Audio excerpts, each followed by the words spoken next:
Hello, everyone. I am so grateful to be here today.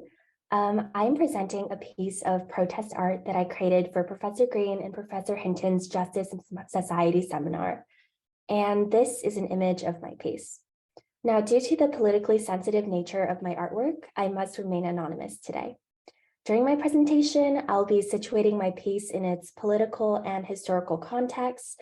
I'll also be translating the Chinese and explaining my process and why I am anonymous today.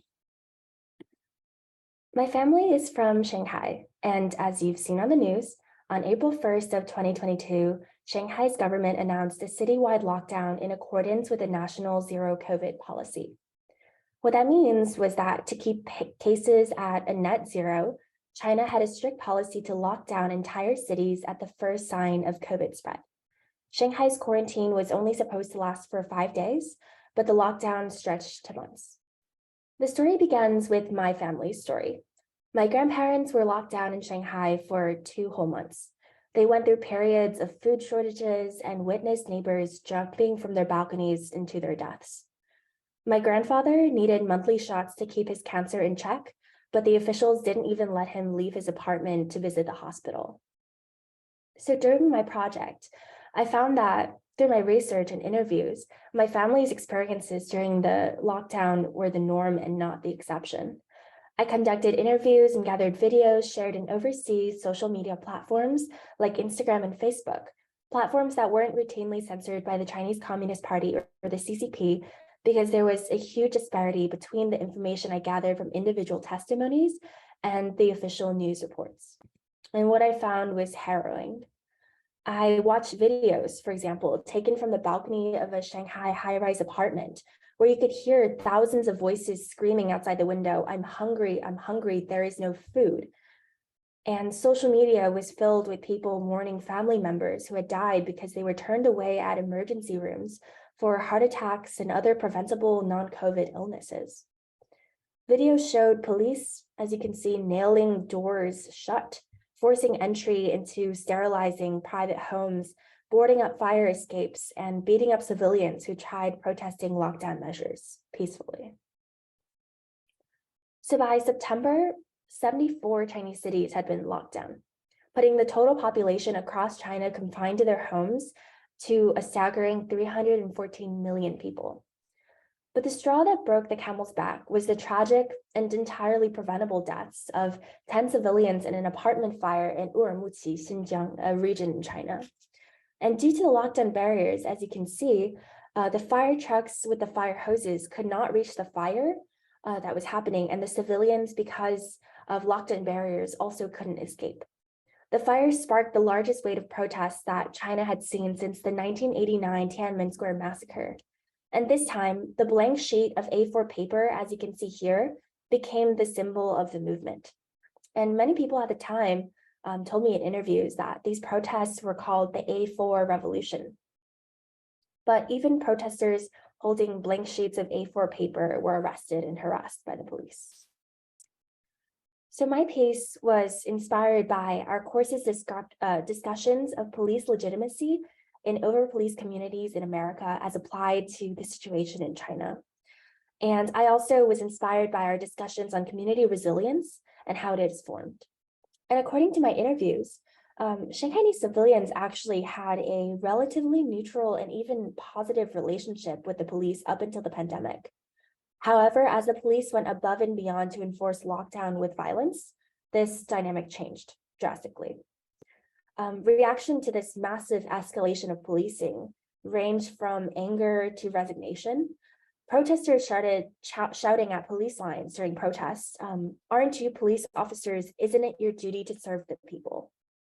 One interviewee even actually told me that there was a moment at a protest where civilians screamed at the police officers, we are humans, how can you do this to us? And so if you look at the door that I created, you can see that I set this imaginary door of protest at 404 Urumqi Road, Shanghai, if you can see on the green plaque. So like A4, the street number that I chose, 404, is actually a common protest symbol during the lockdown. And it symbolizes fighting against the censors online and the formation of a resilient online community during the lockdown protests when officials attempted to censor a viral video called The Voices of April, as you can see. This video was shot in Shanghai, and it included video evidence of police violence and recorded hostile interactions with local CCP members. But overnight, all links to the videos would lead to 404 error pages. And as a result, the online community started to share this video in more creative ways. There was apparently a new Batman movie that came out. There was a footage of a fancy fridge and a copy of the Chinese Civil Code with some annotations, and SpongeBob playing a video game, and a picture frame made from 4 negative COVID tests.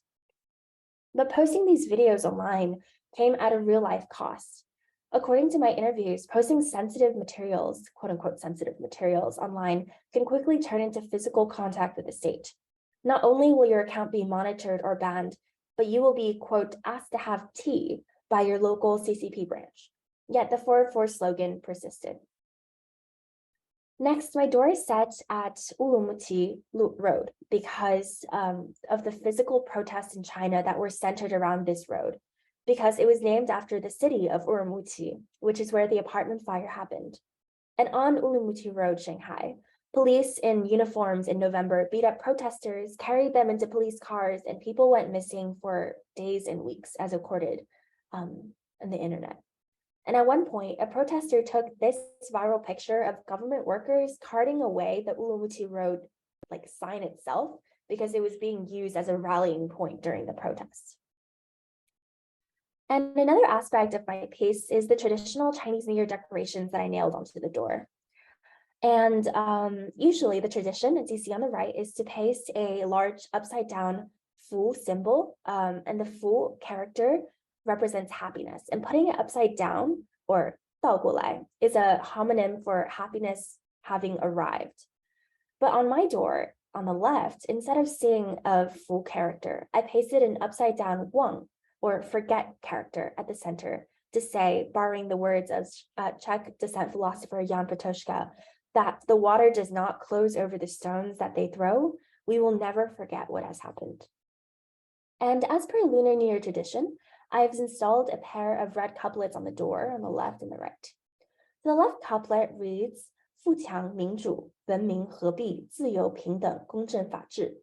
So in English, it means prosperity, democracy, civility, harmony, freedom, equality, justice, and the rule of law, also known as the first 8 of the CCP's official slogans. And the average Chinese citizen would be able to recognize these slogans immediately due to the propaganda that uses these slogans, very commonly found. But on the other side, I pasted these 5 characters.